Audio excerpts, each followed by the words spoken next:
Welcome home, heroes of the brave and fantastic. I'm Ash, this is HeroQuest, and this is clearly the two-player starter set of Warhammer Underworlds. And I didn't notice this before, but it has a seal of excellence from none other than the Dice Tower, which is pretty cool. This is the arguably most accessible entry in the entire Warhammer Underworlds line due to the very low price that the two-player starter sets have. And I say sets plural because there have been several starter sets outside of the seasonal releases. You'll notice that this doesn't have some fancy title like Beast Grave or Shadespire or Nether Maze. It's just Warhammer Underworlds. It's just a two-player starter set. The lower barrier to entry means that you can learn how to play Underworlds and start getting addicted to the deck building format that it has. I'm not addicted to deck building, in fact I'm quite repulsed by it, but I do like the idea of the grid being hex and the dice being combat. This isn't just an unboxing video, we're actually going to peek at everything in this box, of course, and I did assemble the miniatures beforehand, but we are going to be putting together a bunch of stuff, and we're going to start talking about how to homebrew this game. So if you've got copies of Warhammer Underworlds, different seasons or what have you, kind of in the closet or out in the shed in the backyard because you were unable to bring them to tournaments because they were no longer legal for play, well, maybe this video will give them some new life because I approach this game as a dungeon crawler, not as somebody who plays things competitively. Which nobody asked for at any point, anytime, ever, now or in the future. Warhammer Underworlds got its hooks into me not because it's a deck builder, of which it really is, kind of 50%. For a lot of people, it's kind of the core gameplay, the deck building aspect. I don't like getting into deck building stuff, it's just something that's not for me. But the movement of the miniatures across the hex board and the different abilities that the miniatures have inherently, as well as the combat dice, that's what I'm very much hooked on. And so as a result, I don't play it, I just look at the nice miniatures and the pretty pictures on the boards. Underworlds comes with everything you see here as far as this particular starter pack goes. 2 tile sheets with your wounds and your glory and your objective tokens and your revive tokens, and the more that I get these and unbox them, the more I realize that there's just a lot of repeat. If you were collecting everything to do with Warhammer Underworlds, but you didn't want anything to be doubled up, you could easily get rid of so many of the tiles, and you can get rid of a good amount of the dice as well, because it seems like whenever they try to introduce the game, they give you the black and white dice, whereas the specific themed seasons have different colors of dice, which I think are very much worth collecting. Case in point, I believe these are from Wintermaw. These are the basically attack and defend dice and also magic dice, and then these are from Nether Maze. And there is a slight color variation, so people who like different colors can collect their favorite color of chosen dice for their army. Do you want lighter blue attack dice and black save dice, and then like the more saturated purple magic dice? You can do that. That's something you can do, that's fine. The game comes with the Sepulchral Guard and Iron Soul's Condemners, and the Sepulchral Guard, I'm going to give so many people. Ooh, what am I going to do? How am I going to cut it? I'm going to go for this pocket of air right here at the top. Do not critique my rusty knife. You actually have no idea why it's rusty. It doesn't get moist back here. What was I saying? The Sepulchral Guard, at the very least, is an army that was re-released for this years after it was a playable faction in the very first season of Warhammer, which was Shadespire. The Sepulchral Guard Rivals deck comes with fighter cards, an objective deck, and a power deck for the Sepulchral Guard, but nowadays you can play with a different rule set, a modified one. There's a few different ways to play Warhammer Underworlds, and I appreciate that, but we have the Sepulchral Warden, the Prince of Dust, the Champion, the Harvester, the Inevitable Petitioner, the Zealous Petitioner, and the Rising Petitioner. And if you thought that that's a lot of members for an army, you'd be right, because there are 7 skeletons, there are 7 bony boys that come with this for the Sepulchral Guard, whereas Iron Soul's Condemners has a total of 3. There are 3 Stormcast Eternals, and this is their Rivals deck for the Rivals format. So we have Gwyn Iron Soul, we have Brodus Blightbane. Brodus. I can't wait to give this guy a voice and a personality that's consistent with his bro namesake. And Tavlan of Sarnassus. Back to the Skelly Boys, we've got Land of the Dead, Lay Claim to It All, March of the Dead, they keep coming. Battle without end, eternal legion, invigorated dead, retake what is ours, undying watchman, a challenge unanswered, grave reprisal, skills unforgotten. Next up we've got gambit/ploy cards, bone, shrapnel, terrifying scream, restless dead, frightening speed, deathly charge, legacy of dust, inexhaustible warriors, petitioner's oath, pitiless command, ceaseless attacks, startling reformation, and then the upgrade cards, undying, ancient commander, worthless chat. Oh, I see that they're actually mix and match within the deck. So we've just been naming off power cards in general. My bad. No end to our duty. The necromancer commands. No vitals. No vitals. Spark of independence. A familiar face. And the warden's command. On the side of the condemners, we have the sacrosanct purge, the forceful banishment, the uncontested might, the wrathful blow, strength in unity. Your turn. You just play this every single time your turn ends. Martial prowess. At first I was going to say marital prowess. Sally forth. Vengeance satisfied. Vindicated arrogance. Aetheric mastery. Storm-forged heroes. And for the gambits, ploys, and upgrades, we have steadfast, adaptive tactics, inevitable blow, consecrated pendant, soul-hardened shield, etherically charged weapon, outflank, unyielding resolve, spirit flask, stoic stance, etherically charged shield, champions of Sigmar, fulminating blast, thunderous smite, hallowed aura, sanctified armor, improvised blow, enchanted robes, vengeful strike, holy jockstrap. Wait, no, I made that one up. Punishing blow. And back into the box we will delve for the miniatures, the terrible, terrible box with its lack of cardwells and its improper storage options. Ah, golly. The starter set, I think, retailed for $30, maybe $40 USD, and I would say that's definitely worth it if you are okay with only having 2 armies to choose from, which I know is standard. And I know that all of the other seasons core games of Warhammer Underworlds only have 2 armies, so that point does kind of apply to them all. Really only worth it if you are okay with the fact that you're just going to get these 2 armies to choose from in a 2-player game, and that if you want more, you've got to buy those separately as like sort of expansions. But you could absolutely also get a Grand Alliance pack, and in my opinion, those are really your best value these days. It's 4 armies in 1 box. So I do a lot of HeroQuest content on this channel, and it would be remiss of me not to answer the question whether or not these would HeroQuest, so to speak.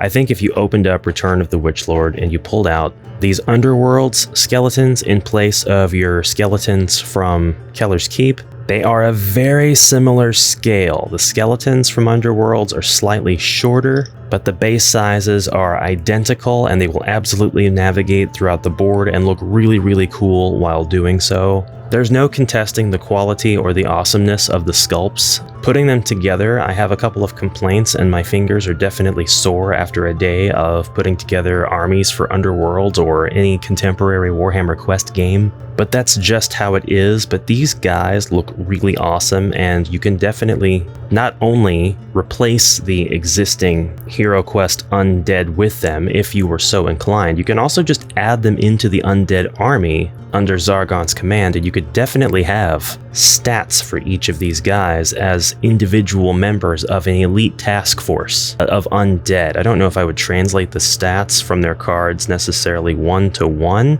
but like this guy right here, he might have the same stats. This skeleton right here, he might have the same stats. I might give them 1 point higher in something, I don't know, body points, just to separate them from the legion of normal skeleton. This guy's clearly different. You might treat him as a sort of skeleton cleric. This represents maybe an undead beginning to rise, and if you put him down, then he won't be revived to his full health. He also kind of reminds me of me after I've had too much cabbage. I'd give this guy extra defense and extra attack, probably. He looks pretty strong. This one's definitely getting diagonal attack range, and it's definitely going to be higher attack. And then this guy is the warlord or the war chief of the entire war unit. Warband, that's the word I'm looking for. Give him diagonal attack, give him extra body points, extra defend dice, extra range. And when these guys are on the board, they have almost the exact same color. I mean, it might be a single shade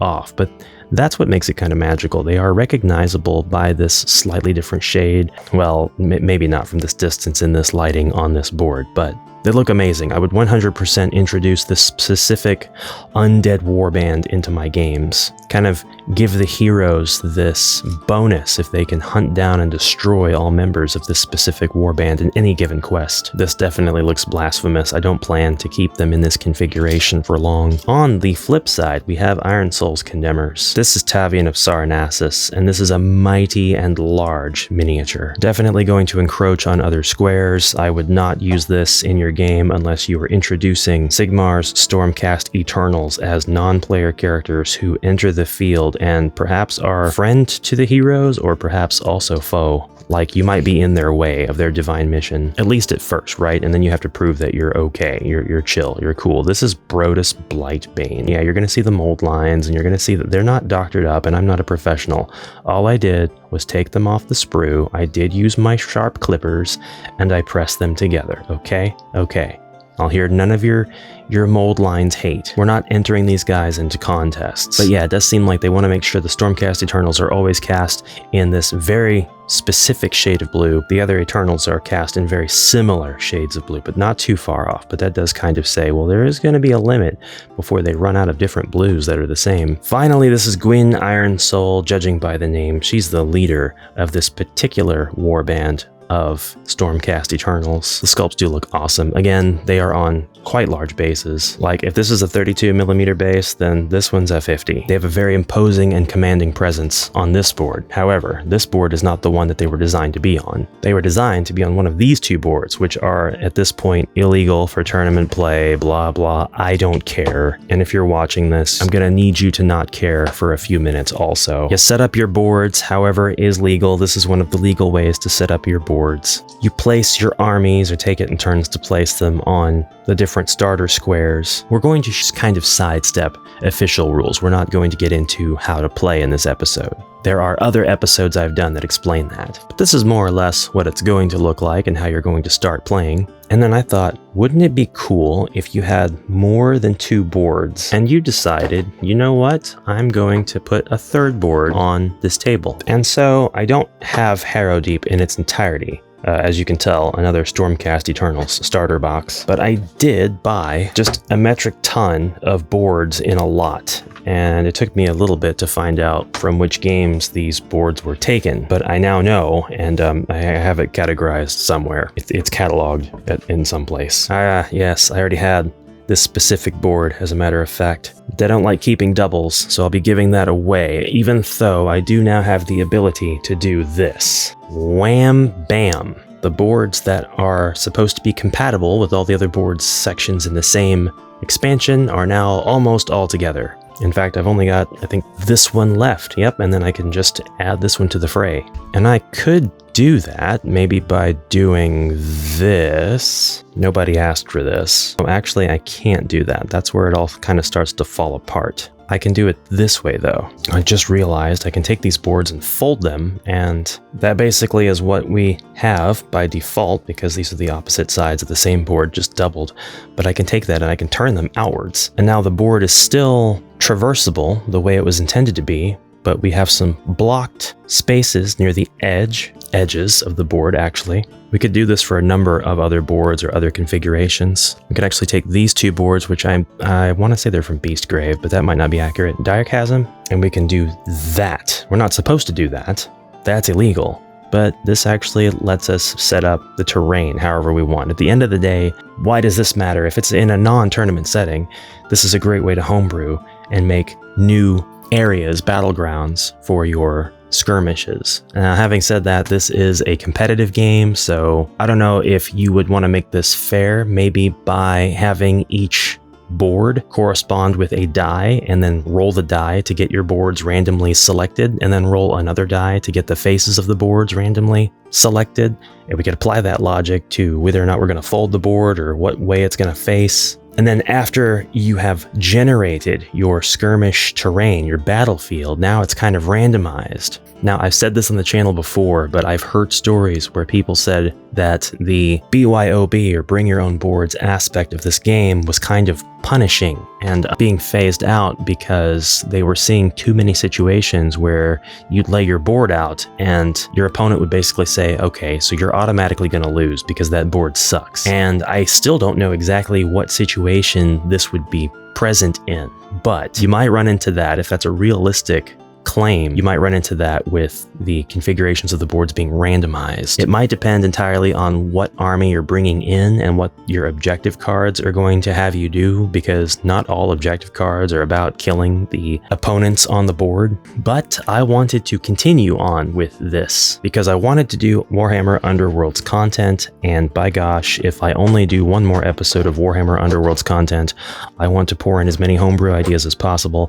So we're going to take these Grand Alliance minions from the Brutes and Bandits collection. This is an ogre, a pirate of all things, and he has several little animal and goblin friends who serve him happily. I'm sure he pays them a fair wage. I'm sure the last person who asked was eaten promptly. I got an unboxing video on these fantastic sculpts and these awesome looking characters.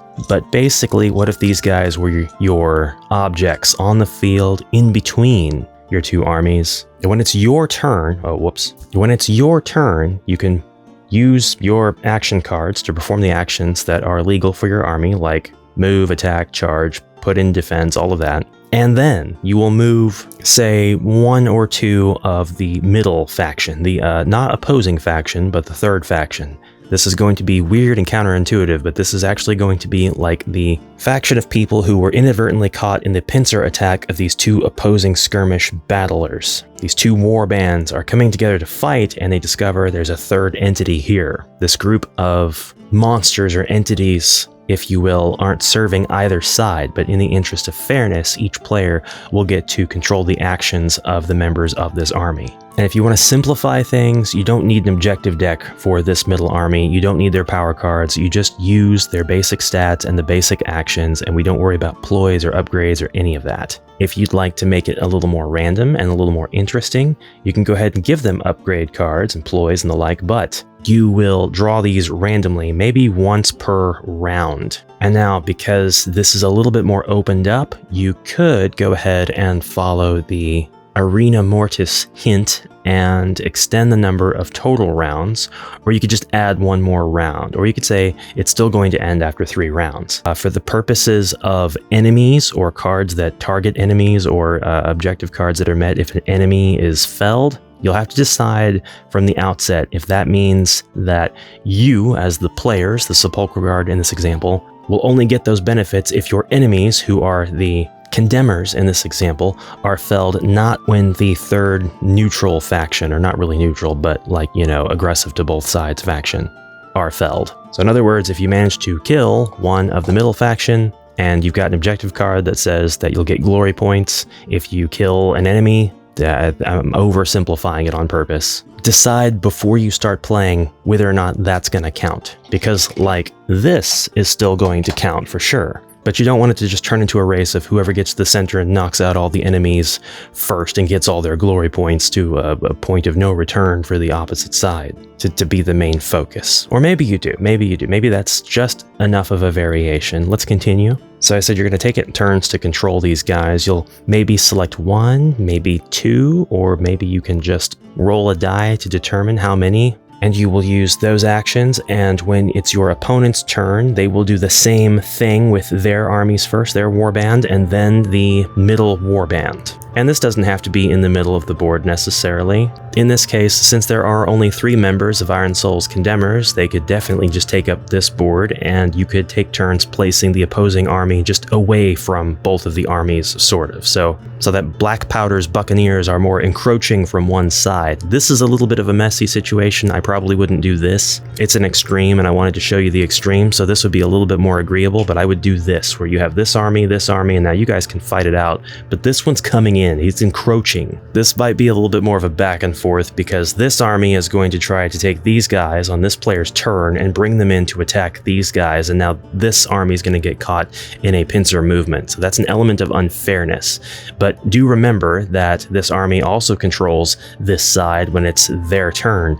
So on their turn, they can drive them back away, and then you have this stupid push-pull. You'll have to figure out a way to mitigate that. And then that makes my job easier because then I don't have to think of a way to mitigate it for you. I would just maybe not do it. I would probably always have the neutral party in the center of the board, but then you're always going to have to deal with that neutral party if you go this route. All right, if you're an experienced Underworlds player, please let me know why that would not work. Homebrew number 16F, Shifting Terrain. At the end of round 3, one of the players gets to shift one of the terrains and another player gets to shift another terrain. We're just going to chalk this up to the ever-changing mortal realms or the multiversal anything can happen feature prevalent in all works from the Age of Sigmar. And so this sort of thing might really be handy once you have decided to place the neutral party off to one edge of the board, because if you are switching boards, then suddenly it's the old switcheroo and the neutral party is now much closer to your enemies